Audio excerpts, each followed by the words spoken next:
اگلا سوال ہے ابو حسان المدنی صاحب ہیں، کہہ رہے ہیں شیخ ہندوستان میں پھیل رہے دعوی سینٹروں کے تعلق سے کچھ عرض کر دیں۔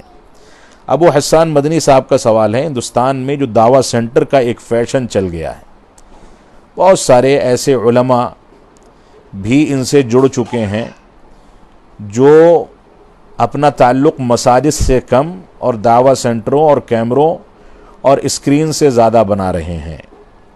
اس سے پہلے کبھی میں نے اس بات کی صراحت کی تھی کہ ہمارے ہندوستان میں کئی طرح کے دعات اور واعظین پائے جاتے ہیں۔ ایک وہ دعات و واعظین ہیں یا علماء ہیں جو علماء ربانی ہیں، علماء حق ہیں، جنہوں نے قرآن و سنت کو صحیح طریقے سے حاصل کیا ہے اور منہج سلف کے مطابق اس کا القاء اور اس کی دعوت و تبلیغ کرتے ہیں۔ ایک وہ لوگ ہیں جو علماء ہیں، باصلاحیت ہیں، لیکن وہ برادرز یعنی غیر علماء کے اشراف میں کام کرتے ہیں۔ ایسے لوگوں کے یہاں کہیں نہ کہیں غیر علماء کا یا واعظوں کا رنگ چڑھ جاتا ہے، اور وہ بھی اسکرین کی زینت اور اس طرح کی چیزوں کا اعتبار کر کے اور اسی میں کھو جاتے ہیں، گم ہو جاتے ہیں۔ اور اسی طریقے سے ایسے واعظین بھی ہیں جن کا تعلق علم اور علماء سے نہیں ہے، وہ صرف اپنے ذاتی مطالعے اور کتابوں کو پڑھ کر کے واعظ اور مفتی بن گئے ہیں۔ اس طرح کے لوگوں سے علم حاصل کرنا درست نہیں ہے۔ لیکن یہ دعوی سینٹر کا ایک سلسلہ سیلاب چل پڑا ہے ہندوستان میں، خاص کر کے ڈاکٹر ذاکر نائک کے بعد سے، پیس ٹی وی کے بعد سے، یہ سلسلہ بہت ہی خطرناک ہے۔ کہیں اس کے فائدے بھی ہو سکتے ہیں لیکن اس کے بہت سارے نقصانات بھی ہیں۔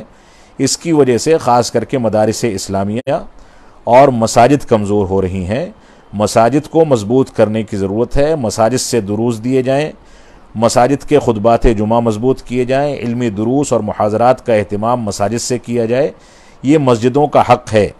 اسلاف امت کے یہاں انہی مسجدوں کو سب کچھ بنا کر کے انہی سے دعوت و تبلیغ کے سارے کارنامے انجام دیے جاتے تھے اور انہی مسجدوں کو دعوی سینٹر بنایا جاتا تھا۔ آج ایک نئی شکل بن گئی ہے کہ مہنگے مہنگے کیمرے، میک اپ روم اور بڑے بڑے سرمائے کو لگا کر کے دعوی سینٹر بنائے جاتے ہیں، اس میں دروس ریکارڈ ہوتے ہیں۔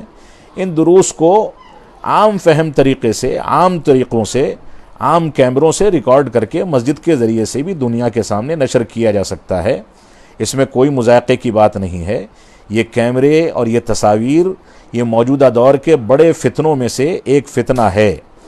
اس کا استعمال بقدر ضرورت دعوت و تبلیغ کے لیے کرنا جائز ہے، لیکن اس میں مبالغہ آرائی جیسا کہ دعوی سینٹروں میں کیا جاتا ہے، اس میں فضول خرچی جیسا کہ دعوی سینٹروں میں کیا جاتا ہے، اس میں تکلفات کا استعمال جیسا کہ دعوی سینٹروں میں کیا جاتا ہے، اس طرح کے اسالیب اسلاف امت کے اسالیب کے خلاف ہیں۔ لہٰذا ہم کو اس سے بچنا چاہیے اور مسجدوں سے ان چیزوں کو بڑھاوا دیا جانا چاہیے، اور فضول خرچی، تکلفات، مہنگے کیمرے، مہنگے قسم کے سسٹم اور اس طرح کی چیزوں کو وضع کر کے اور نصب کر کے اس کے ذریعے دعوت و تبلیغ کو پرتکلف جو بنایا جا رہا ہے، اس سے دعوت و تبلیغ کی برکتیں ختم ہوتی چلی جا رہی ہیں۔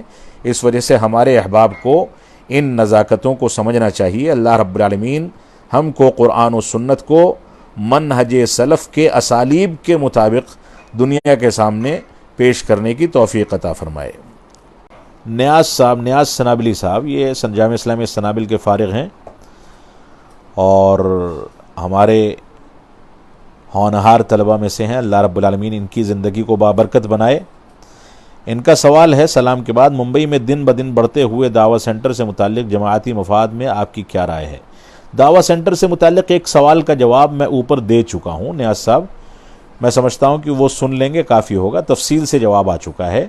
موجودہ دور میں دعوی سینٹر کی کثرت جو ہے یہ جماعت کے منہج اور عقیدہ و منہج کی دعوت تبلیغ میں کہیں نہ کہیں خلل کا باعث بنتا جا رہا ہے۔